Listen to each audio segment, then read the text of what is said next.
It's been a insanely good week. Thank you for asking. How about you? Busy week. I'm excited. We've got you know, we all know accounting season's definitely it's already started, but it's the big ones are getting closer, right? Megan, it's good to see you there. Kathy, good to see you. I'm getting excited and anxious about the conference season that's coming up and starting to do all the planning, everything else. And having started doing these, I'm so grateful for Forwardly offering us the opportunity to collaborate on these sessions. It just gets me back into that mode of it all. So, but we have a super special guest this week. Besides Tori at Richards, we have one of the best trainers that in the industry, probably that I've ever met out there, right? Miss Alicia Katz Pollock, and she's here to help educate us. Tell us, introduce yourself, Alicia. Hey, well, so my name is Alicia Katz Pollock, and I have a master's in teaching, but instead of teaching seventh grade English, I started teaching adults and was teaching computers. And then all of a sudden I found myself teaching QuickBooks. And then all of a sudden I found myself knowing everything about QuickBooks. And so it's been a really amazing ride. Beautiful. And so this whole session this week it's titled, So You Want to Be a Trainer. And we thought, who better to bring on than Alicia? We all have seen her content. She puts together some amazing courses. The only difficulty is when you bring somebody on of this nature, it's a fire hose, right? And there's so many different areas that we could quickly cover. So we thought we would start off actually by asking a poll question as to what area you guys would like to discuss first. Now, quick disclaimer. Somebody screwed up the poll part and put all three poll questions into one. So please only answer the first one. So as I launch it real quick here, okay? Our goal with these, always, all these sessions, we love and appreciate you guys coming on live with us with video. The more I talk, the worse it is. We love hearing your guys' opinions and help raising your voice. So we'd love to know what everybody would like to learn about today. In the meantime, I'm going to use this as a quick opportunity to do a appropriately plugged talking about Forwardly. I've been talking to you guys as I'm a firm believer, if you're going to promote apps, you need to be using them, right? So not just kind of talking about them.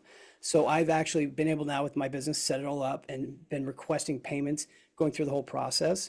And I just want to tell you, it's nice to be able to have the nice platform onto it. Jane, you guys are just now introducing the ability for merchant processing as well, or like credit card payments through it as well, right? Yep, credit card and debit card payments launched just a couple of weeks ago, and it's all live. So anybody on the platform can now, anybody fully verified on the platform can now go out and request the ability to accept credit card payments. Yeah, That's a game changer. That's awesome. yeah. So Okay. So we are, as everybody pretty much got 12 people voted so far. I can restart the poll. We'll do it again later. So what we've got right now is everybody is looking at tips and tricks for creating content as our number one. And then how do I decide what to teach? Actually, how do I market it and how do I decide what to teach? So with that in mind, the masses have spoken onto it. Alicia, why don't you, let's start off with like, what would be one of your best tips or tricks when it comes to creating content? And then other people that'd like to share some, please raise your hand, let us know. Well, sometimes I feel like I have it easy because I'm teaching software, which is just articulating what's in front of you, as opposed to a topic where you're like having to think about the best way of expressing an idea or an inspiration. And when I'm creating content, my favorite app that I use is Snagit, because I literally go through and snag whatever it is that I want to work with. And now it even does video as well. So I'll take a picture of the feature and I'll use that on my slide as I'm deciding what I want to say and how I want to say it. And then just in the last probably 6 months, I've started actually videotaping me like scrolling down something or doing the little thing and then turning it into a little movie and having a little movie on the slides. And so that's what I've been having fun with myself. Snagit is amazing. Mm-hmm. Tool of all time. I think it's the only desktop tool that I still have. Oh, nice. Nice. Yeah. And the thing that I like about Snagit is that you can tag your images. And so, like, if I'm working with invoicing, I'll tag it with invoices. And if I'm working with payments, I'll tag it with payments. And if I'm working with time, I'll tag it with time. And so that way I can pull up the library of stuff I've already taken pictures of and pull from that. Alicia, we have a question from Rich. Yeah, go Rich. Alicia, Yeah. what happens when you're trying to snag something and you move the mouse and then you're trying to get that sub menu in there to show Mhm. and you can't get it because when you try to hit the snag it button, it moves the drop down, so you can't see the drop down. Okay, so a couple different things. One is 2 monitors. I can't live without 2 monitors. So I'll have the Snagit in one window and actually I can't live without 3 monitors, but we'll just call it 2. So that's one of them. But then Snagit also has an option called menu. And it has a little drop down tool. And so when you click the tool and you select menu, then it does a countdown and you can go to where you need to go and pull down the menu and then it will take the picture. I'd like to tag on to that as well. I use a hotkey combination instead of using the big red button. And I get the page set up, pull the menu, the sub menu, the sub menu, have it set exactly how I want it. I hit my hotkey, nothing moves. So I'm not moving my mouse once I get that set up. And then there's an option inside to either show the mouse or not show the mouse in any snag. So I find that incredibly easy to use.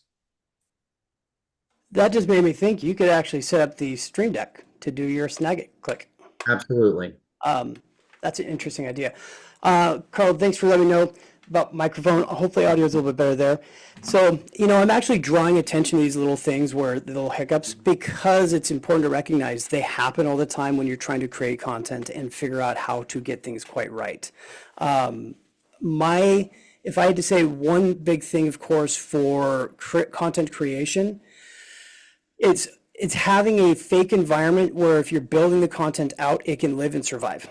So, for the longest time, you guys have all heard this before, the 5 for 5s that we used to get. Boy, I miss those. Save them. If you ever get a chance, somehow you get to get one back because somebody goes away, save it. Don't get rid of it. Have that environment you can use to start to create the transactions and tell your story. Because for me, the hardest part of it is creating the background information to then just record or create the slides, everything else.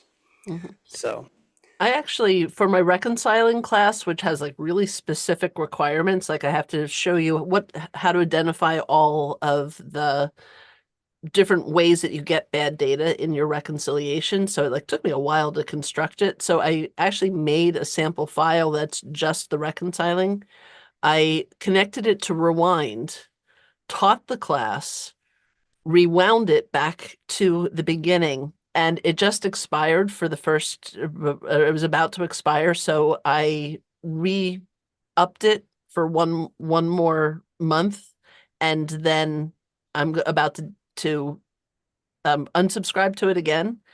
So that, because I only teach the class once every year or once every 2 years. So I subscribe to it for 1 month and then I unsubscribe it. And then at 11 months, I subscribe to it for a year and then I unsubscribe it. That way I can keep the file live and not have to recreate the content every single time.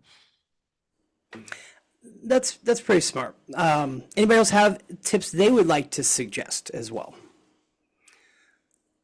Otherwise, I think we should kind of talk about how do you figure out what you want to talk about, because there will definitely be more tips that pop out through that as well. So does anybody have a subject that they have been thinking about or trying to figure out how to create a course on, but they just don't know how to get started, that they would be willing to share with us at this time? Like I've been trying to do one on projects myself for a long time, but it gets so big. That brings up a question I think of. And guys, feel free to interrupt me on it. I always have a problem. My OCD kicks in, Alicia, and I want to create a course and create some content. And I end up making something that should be a smaller thing into this gigantic mountain of a task because I feel like I have to keep putting more and more and more and go deeper and deeper and deeper in detail. So how do you keep yourself on track, get something out there and deliver it without never finishing it? Well, I'm kind of a bad person to ask because my hallmark is TMI. What I'm known for is classes that are like in depth with every single piece of detail. And I have to, for CPE reasons, re-record the content at a maximum of every 2 years. And so I look at what I did before and I look at all the developments that have come in since. And, 5 years ago, all my classes were an hour, and then they were an hour and a half, and then they were 2, and sometimes now they're 3. And so I'm a bad person to answer that question because what I do is make a bigger course. What it's actually kind of worked for me is because like my courses have gone from like $20 for an hour to hundreds of dollars for 3 hours or 5 hours because I am continually like trying to make sure that you can find everything out about that topic. Alicia, when you find that you have too much and you're making bigger courses, I think one of the hardest things for most people is how to break it into serviceable chunks. Mm-hmm. I tend to fill the story. There's always a beginning, a middle, and an end in a good training. I then kind of do that Coco Chanel thing where spin around, take out the first thing that I see because it's almost always the one thing too much in whatever module or slide, etc. Try to keep it to a little bit of a different philosophy. When I'm doing it, I try to keep it to the digestible minimums so that it sparks the interest to go get the other TMI pieces. That's how I scale it back when there's just too much information. Do you find that works? If you have a limited period of time and you have too much to talk about, is that how you scale it back? Yeah, I mean, if somebody's bringing me on to do like an hour presentation, I have to go figure out what pieces I need. But what we do in my library is we break everything up into digestible chunks so that it's not just 1 hour long course. It's 5 minutes of this and 2 minutes of this and 20 minutes of this, depending on what the requirement is. And I actually design my slide deck with different header slides and different styles so that when Jeff is doing the editing, he's got the visual of, oh, here's where she wants to break. And so I don't even have to do any documentation where the pieces go.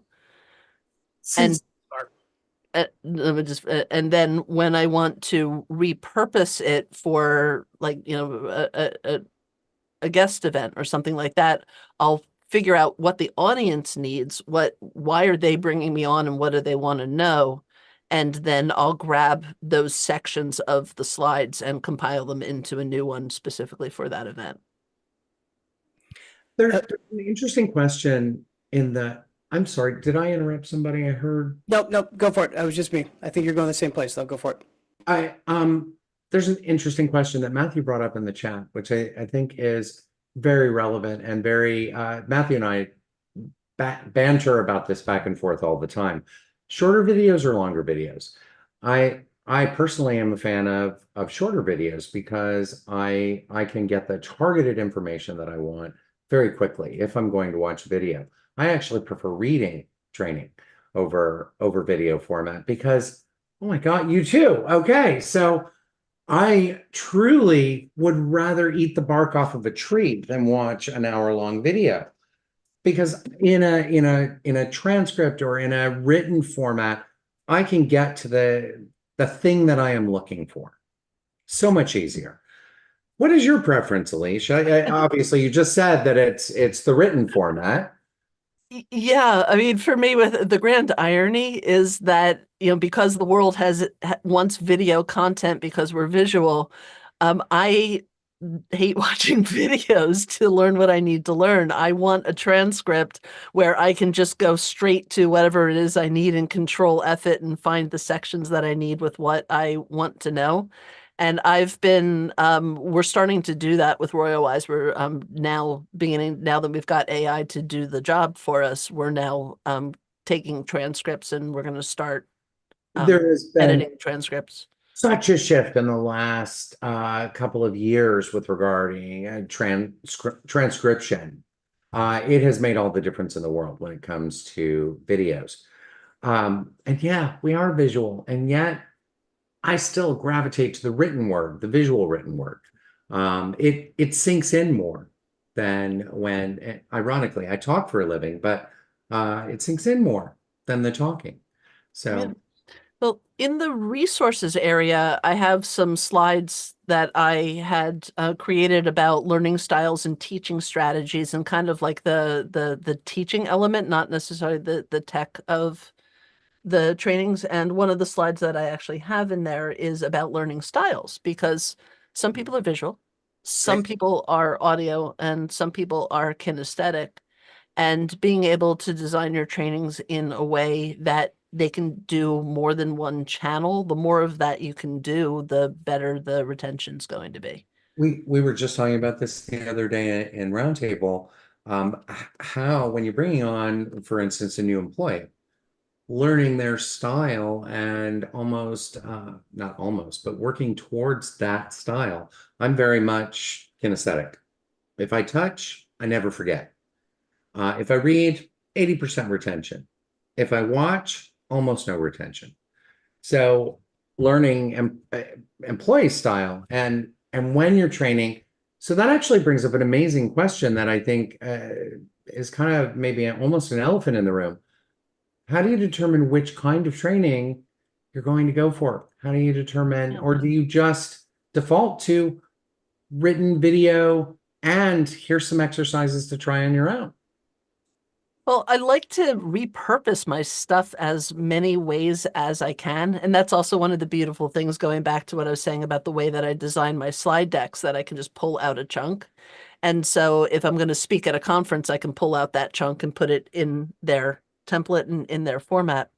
But I really like to lean in on as many different learning styles as possible. And it's why when I'm doing a training, I have my slides as the informational markers so that you could get the download and know what I'm talking about. But I always go in and demo, and I do it live without a net. And I do that intentionally because part of using QuickBooks is being able to think on your feet and figure out what to do when it's not working. So, even, there are times when I'm like, oh, can't teach it, it's not working.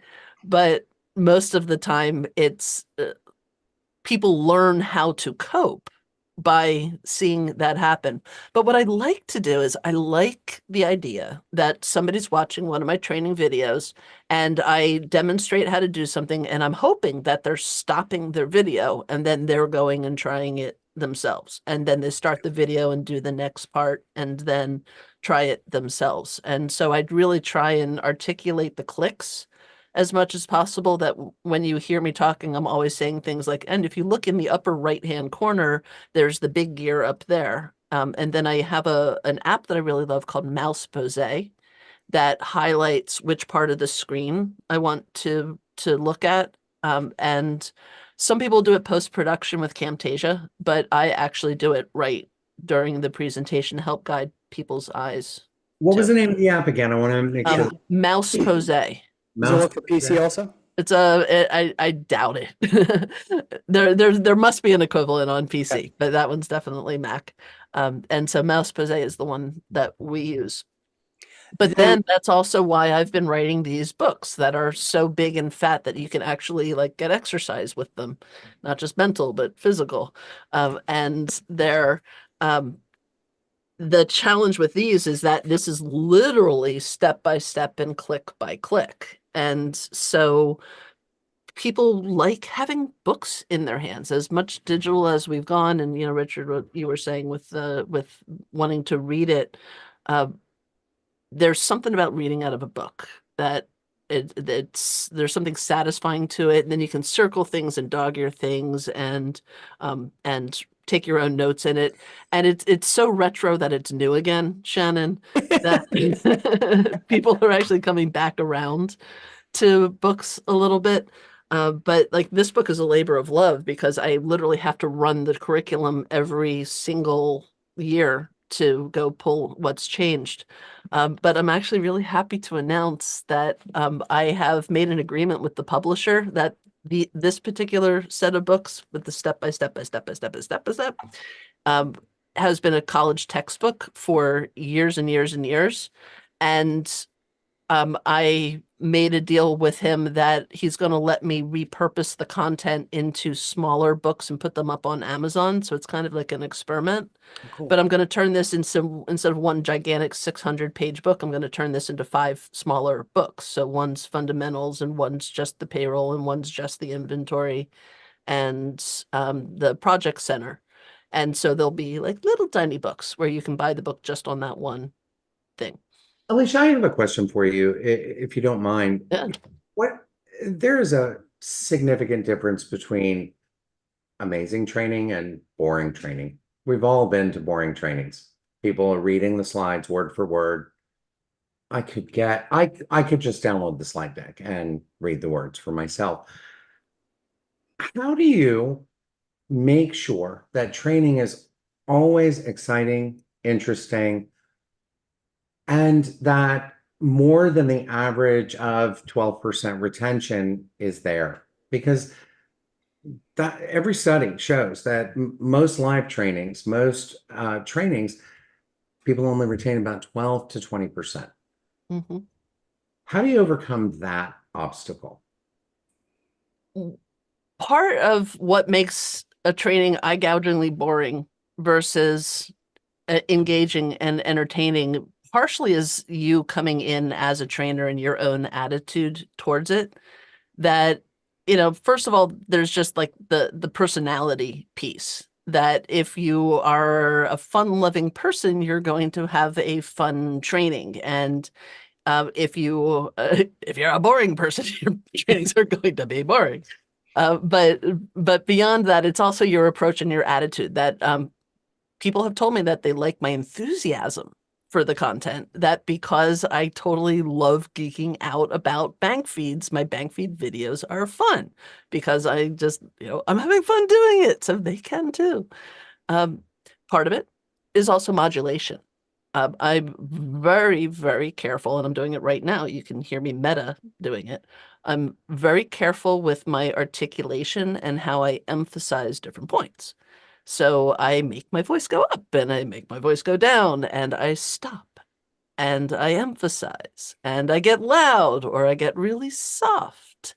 And I make it so that if you're in a monotone, the points are going to get completely lost. You don't know what's important and what's not. And you don't know what's interesting or not. But when you present it and you use your voice to kind of indicate that right now is when you should pay attention. Say stop that right now. This is an opportunity I'd actually love to do a little plug for Misty Mejia. Yeah. She has a phenomenal, everything I've heard about it. I have not gone through this course myself, of course, but I had the opportunity to see the precursor of it in QuickBooks Connect in Toronto before she actually really launched it. And everyone I've ever spoken to that's been part of the cohort has just said it is absolutely phenomenal. Megan says she's gone through it. If you'd love to share a little moment about it and say something about it, it'd be great. It definitely pulls right into this. She's master of her trade. So what'd you think of it, Megan? It's great. Actually, the thing I did right before I came on to this was our monthly alumni call with Misty's group. And so she continues, even once you go through the course, and I think she's starting another cohort probably in August. I actually don't know for sure. I think it's August. But there are opportunities for ongoing connection and learning, and it's good stuff. Yeah.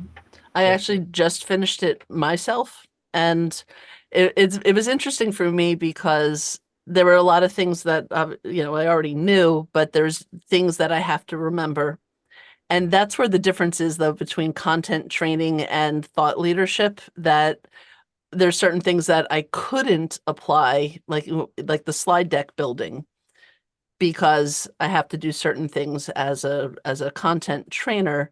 But what I am looking forward to is creating a presentation that's just like has nothing to do with QuickBooks, or if it does, it's more from the attitude and thought leadership perspective. And so Misty has a final project, and I haven't done my final project yet, but that's I'm going to write my keynote speech so that someday I can actually give a keynote speech, not just a breakout session. Very nice. Alicia, I wanted to pile on to one other thing that you said, and then we'll go to Rich Kane and his question or comment. You were talking about describing, in the upper right-hand corner, click your mouse here. I found that that's very important, not only for direction of where you are on the screen, but it allows the digestion of the material. Having, I call them throwaway phrases, but they're important phrases for the palate cleanser of one topic to the next, or movement on the screen. It's that breathing room where if you were quiet, it would be awkward, but it allows the audience to really capture the moment of what you're talking about. I found that to be one of the most important things ever, is just allowing for that, allowing them to get it, instead of, I've got 50 minutes of content, and if I get 1 minute behind, I'm going to be screwed. Okay. Rich Kane. Yes, sir. All right. Alicia, got to give you credit when you do your live demos and something goes wrong. We all feel human because you've experienced it. Now we've experienced it. It's just great. Now the training you offer, basically there are two types. One where you do a video and people could start and stop it. And you happen to be one that offers live classes. Mm-hmm. So when you're doing your presentation, how is it, or what's your tip for when you have people judging their level? You've got some people that are basically slower and maybe not getting it, and you got somebody that's super good. And how do you monitor your classes to kind of get that so that everyone gets something out of it? Yeah. And the answer to that also depends on whether it's a Zoom or whether it's live. And that's actually one of the slides that I have in the handouts, is how to monitor and see where people are at. In a Zoom, what I do is, one of my poll questions that I like to do about halfway through is, how's my pace? And are they, am I going too fast? Am I too slow? Or am I just right? And most people are right in the middle, and there's always the outliers. And my webinars are always me recording the content for the on-demands. Like, that's just how we decided that we were going to populate our library. And so everybody who registers for the live webinar gets the videos automatically, and it's lifetime access. So when I record it again 2 years from now, you get the updates too. But what I tell people, especially when I take that poll, is if I am going too fast for you, just take what you can, let everything else just flow right over you, get the nuggets for where you're at. And then you can go back and just mark the things that you're going to need to review. And then you can go back to the video and rewatch those parts again. Let me add one more piece in that. The other part, and I've been talking about this with my members. I just had a big renewal where I'd say like most of my members came back on again for another year, even though they had already seen the content. And kind of what we figured was that when they started, they were at this level. And so they took from it what they could get at that level. But now that they've developed expertise, they're hearing all new things and grabbing all new tips that they're ready for, that they can hear now because it was TMI in the beginning. And so it's like a good movie where you watch it over and over again and you find new stuff. I'd love that. Real quickly, I just want to do a quick shout out. We've got a friend Wyatt that's watching us on YouTube. I actually met him through Clubhouse. I wanted to bring it up because one other area that's I enjoy going to share information is on Clubhouse.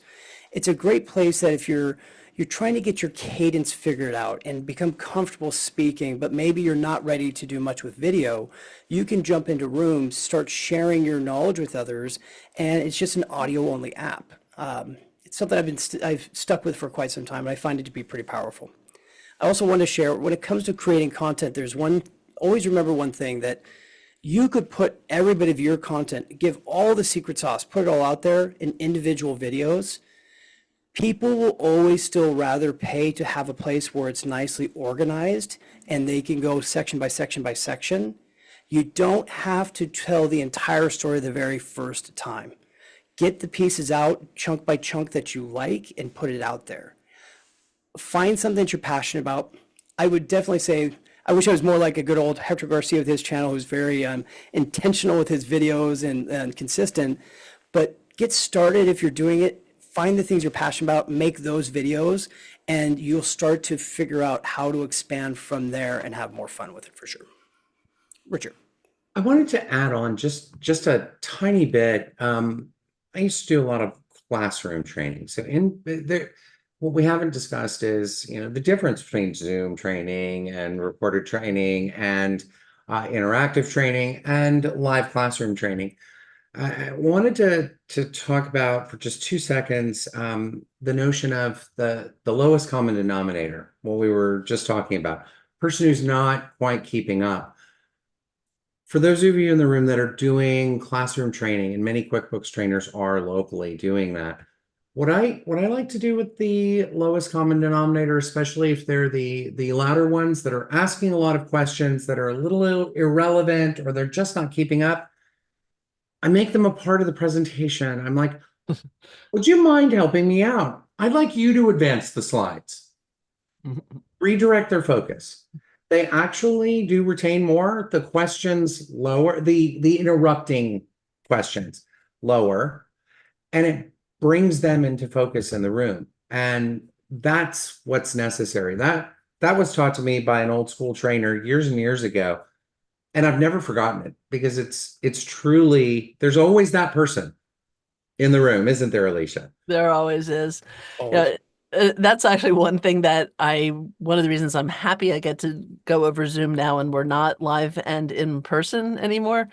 Before I was doing QuickBooks training, it was all Apple training, and my training room was at an Apple reseller's store. And the average age of the people in the room was probably 65, and a lot of people who were new to Macs. And they didn't have even the basic skills to be doing whatever, if we're doing photos, iPhoto back then, they didn't even know how to click a mouse. And so I always would pair somebody who was experienced with the non-experienced person so that they could sit next to each other. And if the person had a question, they could just lean over and kind of do it for them or something like that. And you can only go as fast as the slowest one in the room. Exactly. And that's what the benefit with Zoom is, that kind of takes that dynamic off the table.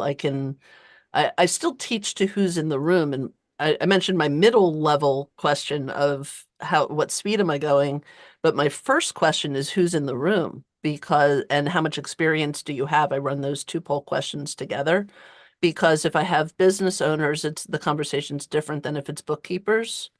And I try and keep my classes role agnostic because software is software. So I try and keep it just like it is. This is how you do it. And hey, if you're a bookkeeper, here's this other piece you need. And then I run a second poll at the same time of, are you a beginner, intermediate, or experienced with this topic? Because then I can also orient the content to who's in the room. Again, we've got Wyatt that was making a comment saying, audience participation, a tried and true old trick used effectively by speakers, teachers, professors, and even clergy. So definitely makes a difference there. Mm-hmm. Ken, you actually started kind of a whole topic not too long ago. You're getting ready to do a presentation, an in-person presentation, right? Educational wise. Or no, it's gonna be Zoom. I'm sorry. So it'll Correct. be a Zoom. Yeah. So, And there will be here. There. I'm excited. how did you, if you don't mind me asking you out of the blue into this, like, how did you arrange for that to happen? And then, do you mind maybe telling everybody how you're going to conduct it, just to give them an example or the thoughts on it? Basically, it's a question that I wanted to be able to present to our students that are not live, but get a recording. And so I threw something up on Facebook and got some comments in Matthew's forum there. And it just kind of, I got one person say, hey, I can help. And then another person said, I'd like to help. And I got another person said, I'd like to help. So I just loved it. It was just great. And I said, well, I think it was, who was it? Said, Gita, I think, said, why don't we do it all together? Yep. Yeah. And so that came up. So I would need to go up and follow up on that and get this subject recorded so I can use it for our other training as well. So part of the reason I wanted to bring it up is if you haven't started creating content and you want to moving down this road, one of the best ways to do it is to partner up with somebody that you feel has a bit more experience. I'm looking at a lot of faces on here of people that do create content, and I know we all would be more than happy to collaborate on something and, jump on a video or do this or that with somebody else. And it's a great way that you can start to learn a bit more and find your comfort zone with it. So it's a great way to kind of kickstart it for you, for sure. Luis, good to see you as well on YouTube as well. Thanks for joining us. Megan had asked in the chat about LMSs, or, what do you do for delivery, and do I offer CPE? So which order? So for LMSs, like, how do you deliver your content? So there's always YouTube, and that question that we were having about short content versus long content kind of comes into play with YouTube, because there's benefits and purposes to both of them. But if you want to create that experience where they actually have like a whole, LMS is a learning management system. And so there's some like Thinkific or Teachable where you can go in and it's this easy interface where you can design a class, and then it'll help you break it up into chapters, and you can upload the videos and any quizzes and any supplementary content, and they make it really easy. Kajabi is another one. And then you can, what's that? Circle is also another one. They have an LMS built into the platform as well. I still didn't hear you. Oh, Circle. Sorry, am I not? No, it's me. But one thing that I did a little bit differently is I went with an actual learning management system, like a school training compliance software platform called Cypher Learning. And the flavor that I used was designed for businesses, called Matrix. And the drawback to it is I don't get all of the upselling and retargeting that Kajabi does. And so occasionally my team is like, oh man, we're leaving money on the table by that. But what it does give us is all of the compliance resources for the CPE credit, so that we can track attendance and track participation and track activity and run it like a shopping cart, and subscriptions and bundles, and the infinite flexibility that it allows us. And what we did starting last year is start making custom branded portals where other people can make their own LMS systems using our backbone, including our content as the foundation, making all of it available to their populations. And they have the ability to put their own content in it also. Ken Bostrom on this call with Universal Accounting is one of the people who have a custom portal. And so the idea is that you can give training to your population, not have to do all the heavy lifting of creating the LMS, but you still get the all the benefits. It's a great idea. I mean, it's a heavy lift trying to do it yourself. It's always been one of my barriers to entry is trying to, I'll come up with content, I'll create videos and different things, but it's that next piece of where do I upload it? How do I set the paywalls? How do I get the sales funnels? How do I do all that stuff? And you know, the 24 hours a day we already have, how do I do all that at the exact same time? So it usually drops off. So it's a great idea. Mm-hmm. Yeah, and Kajabi does it really well. If you are just making a couple courses, like you have maybe a handful or a dozen courses, but if you're going to kind of scale up and have departments and categories, like we have Apple training as well as QuickBooks training and Microsoft Office as well as QuickBooks and Apple, you know, we have different departments. That's where going into more of an LMS approach comes into play. Or the CPE compliance, because oh my God, CPE compliance is the massive headache. It took us 4 years Yeah. to get it. And it's not like webinars are one thing where you take the polls and you have the polls and you're done. But on demand has to have 3 review questions for every hour of content. And each of those review questions has to have feedback explaining why, if they chose it, why is it wrong? So I literally had to make, for every hour of content, 3 questions with 4 wrong answers with exclamations, which is literally thousands of Wow. questions. And I would sit there with my laptop at night making up quiz questions. Now that there's AI, I think it would get a little easier. Even Cypher has some tools for it, you know, but I was, 10 years ahead of my time.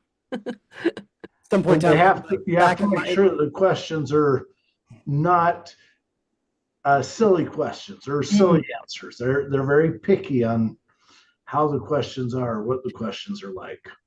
Yeah, the questions actually have to directly address the competencies for the course. So you have to have the course, you have to have the learning objectives, you have to have the competencies, and you have to have your questions make sure that they understand the competencies. And so it gets really, really in depth. It took us 4 tries over 4 years until we got it nailed down.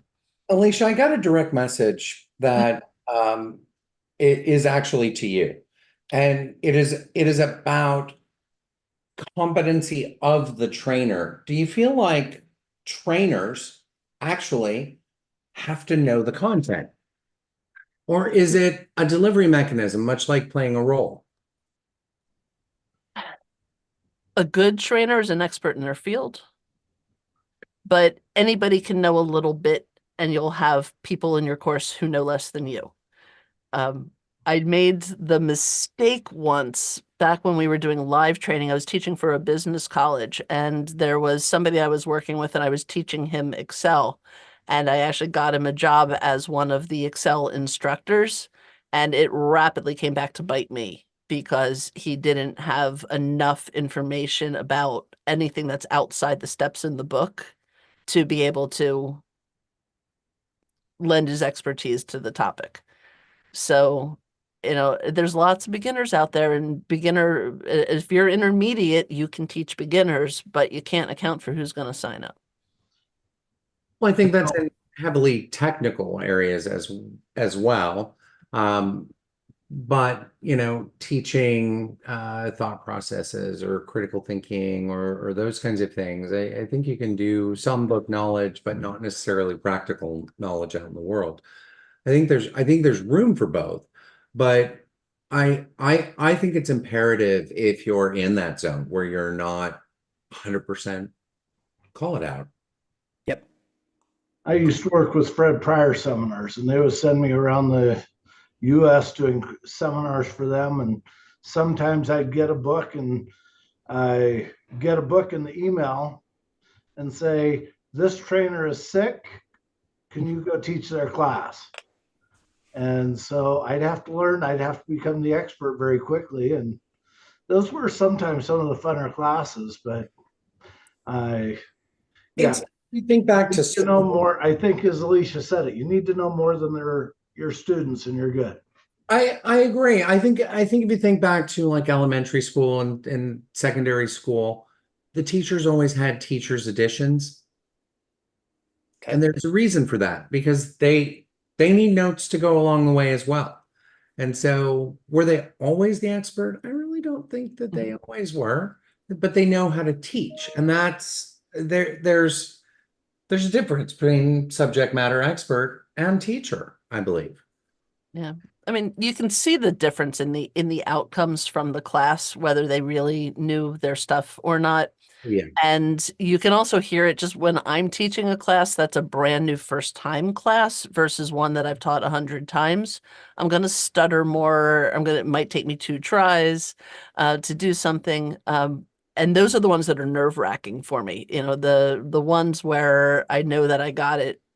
I'm at the point now where my prep is just kind of a skim review, but there's other courses when it's brand new that I have to like do the content 3 or 4 times to really get my patter down and so that I'm not stuttering over myself. Sessions like this are way harder for me than, Really? yeah, because I have to articulate while I'm thinking at the same time. Oh, okay. Yeah, Richard, are you saying those who can do, those who can't teach? Is that that's what you're he's saying. I Yep. never said that, Ken. Did not say it at all. But yeah. Now, one thing that I do want to say, though, at least in our industry, is that if you have a course is providing CPE, you know that the content is solid because everything that gets CPE has to have a CPA review first. So I've actually had every single thing that I teach has had CPA, has actually gone through the content and read it or listened to it or, you know, at least addressed it and signed off on it. Can you clarify that? Please. I've taught a lot of courses on like CPA Academy, etc. I've never had a CPA review any of the content. Maybe it's just on demand. Maybe but Yeah, I've not been. yeah, it's probably the on-demand content. Okay. Yeah. Makes sense. So one of the things that came to my mind as I've been listening to everybody, most people probably heard me say this before at one point or another. I have a spottism. I always say it's really easy to forget what you had to learn, and it really comes to play when it comes to training. The story of it was when I was trying to learn VLOOKUPs in Excel. I struggled so hard at first. I'm talking like cussing at the monitor, pounding my fist on the desk, like I can't figure this out. And then I finally, at some point, it clicked and it made sense to me. Fast forward like 9 months, somebody comes into our office and I'm trying to help teach them VLOOKUPs. And they're going through and they're not catching it right away. And we've been in there for a bit of time and I come out of the office and my ex-business partner at the time is like, how's it going there? I'm like, man, they're just not getting it. He's all, you don't remember how hard you struggled with VLOOKUPs, did you? You don't remember that, do you? And it made me recognize that sometimes we tend to forget the first couple steps of the things we had to learn to do the more advanced things. And it's really important to try to make sure when you're training others, you give them the space to ask the questions necessary to figure out the right starting point of the training session. So it's really easy to forget what you had to learn. Yeah, go ahead, Rich. I just wanted to chime in and give everybody a laugh. It was like 5 years ago when everything was all in-person training. And we were starting to do things online. And I remember sitting in on a webinar and being the host and asking people, well, what media do you use if you do like train on QuickBooks online? And I was used to GoToMeeting, GoToWebinar. And someone said, well, everyone said, we use Zoom. And to me, that was I had no idea what it was. And here we are 5 years later, and that's our main mode that we use, how evolution can go and how I knew nothing about it 5 years ago. When I was teaching at the Apple store about 18 years ago, I remember thinking to myself, God, it would be so nice if I could teach this stuff and they didn't have to be right here in this room at 1 o'clock. Like, what if we could broadcast it out anywhere? And then what if we could record it?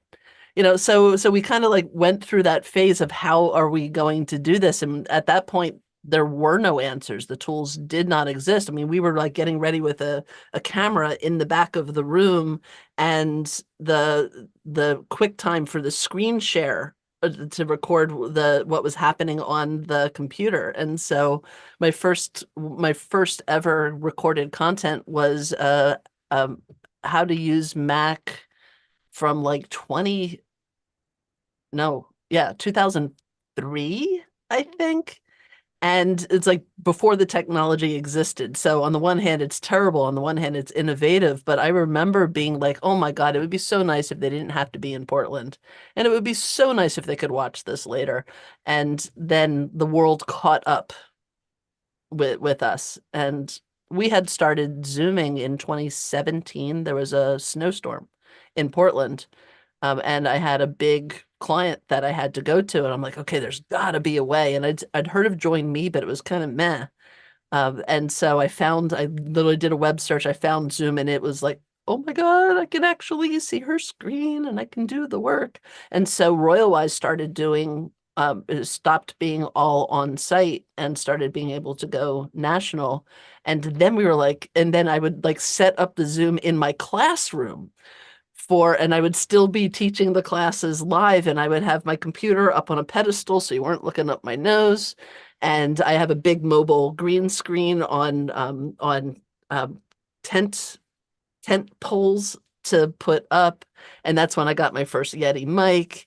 And so I was still on site with a room full of people, but and projection of what I was doing up on the screen behind me so they could see, but then a little green screen and me doing this. And so I don't think there's any of those classes left on our portal. I think we just retired the last one, but our production values have gone so much better since this became the norm. I mean, I'm sitting right now on the eaves on the third floor of a house with a slanted roof right over here, and it's boiling hot in here.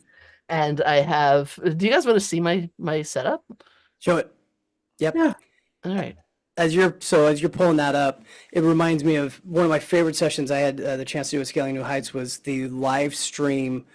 So you want to live stream, and we were talking about how you could do all the video and set up and ran a live stream of the session in that session from there, so people could see how you could do it down to Facebook. Mm-hmm. It was a lot of fun. Yeah.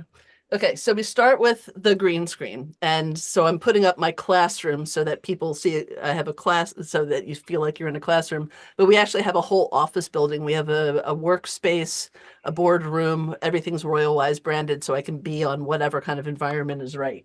Now behind the green screen, I actually have a sound curtain. And so this is a heavy duty sound material. We tried getting it in green to be the green screen, but that didn't it didn't work. So that's why we hung another green screen over it. But that's so that when the dog barks, you can't hear it. But it also makes it really hot in here. So now I'm going to take my phone down and give you the next tour. So actually my camera is my iPhone. There's no way I can show you that, but this is my iPhone connected through an app called Camo. Hang on a second. Okay. So now I have sound baffling, and we made it purple and black just because to make it interesting to me. Then I have these fill lights that are standard desk lamps, but they do bright, dim, and colored light so that I'm not washed out. And then there's 3 monitors. And so this is my demo. This is my PowerPoint. And this is all the Zoom management, all the Q&A panes and participants and chats and all of that stuff. There's 2 more lights here. And then there's 1 more light that's also the backfill to the screen. And then I also have this is just the behind the scenes stuff, like my bookcase with my books and my props.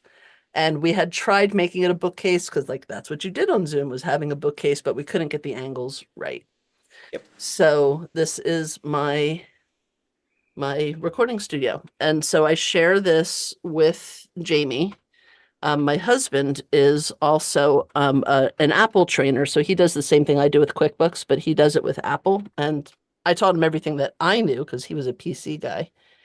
And so he teaches, most of his audience is seniors and newbies. And then we just, on our calendar, we have a calendar. The calendar is not just our schedules, but we have a calendar for the recording studio as well. So we know who's going to be in here and when. So I got to real quickly do the same thing, for showing it around.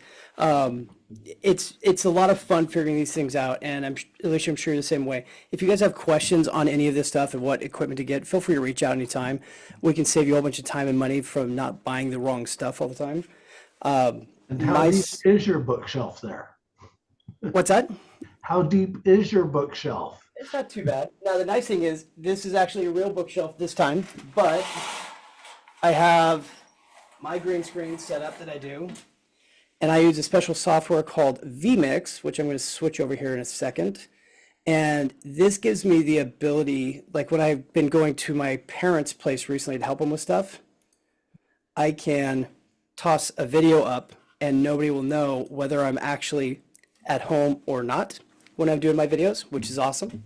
That freaked me out the first time when you were in Riverside, and I'm like, how am I seeing you in your room? And you even did it as a video. There was motion in it. Yeah, the actual light that's there, I recorded the background without me in it, so I could have the light still spinning everything else. And very much like Alicia, it's always a small environment. The key with green screen stuff is lighting. Always, every single time. So these are some LED panels. It's got the soft boxes onto it. I run 3 monitors when I'm doing all this stuff. That's why you guys always see me kind of looking off to the side to try to manage all the things all at once. I've got my microphone. It's a Yeti mic on a boom arm. And basically to, figure out, and you just have to figure out how to get the environment comfortable for yourself. The nice thing with a screen like this is you want to have things where you can click a button and get going fast. For example, my Stream Deck, I can click the button, turn the lights on, turn them off, super, super quick. Just makes it easier to start creating the content itself. So I will say, Matthew and I were on a Zoom yesterday, and I forgot that my green screen was up. And so my body was pixelated. I couldn't figure out why my shirt was disappearing into the wall. I'm like, what is happening? Because I don't see the green screen. It's out of my field of vision. So he was like, dude, turn off your green screen thing in Zoom. Oh yeah. But I'm sure, Matthew, you could see it on my face. I'm like, what is happening? And I'm trying to be, because it was a very, very high level meeting with some very important people that we were negotiating with, and it was a serious thing. And I'm just like going, this thing is happening to my body. It's like I'm in the Avengers where they're moving away. It was crazy. So yeah, know your environment and be comfortable in your environment. So we're real close to the end of the time here. I wanted to relaunch the 3 questions into 1 poll again. I'll fix that for the next time around, of course. And the last 2 were kind of the area we wanted to talk about. Alicia and I have been teasing the idea around with Richard for a bit about trying to put together a roundtable that is focused around content creation. And we figured the best way to ask is, to ask all y'all, is that something you guys would be interested in? And if so, would you prefer it as a course or not, so forth. So before we go, again, I'd like to just do a quick shout out to Fordley. Thank you very, very much for providing us this opportunity to host these every single month. We really, really appreciate it. I hope you guys are enjoying them. And I saw the responses. We'll be happy to get you guys pre-registered for the next ones.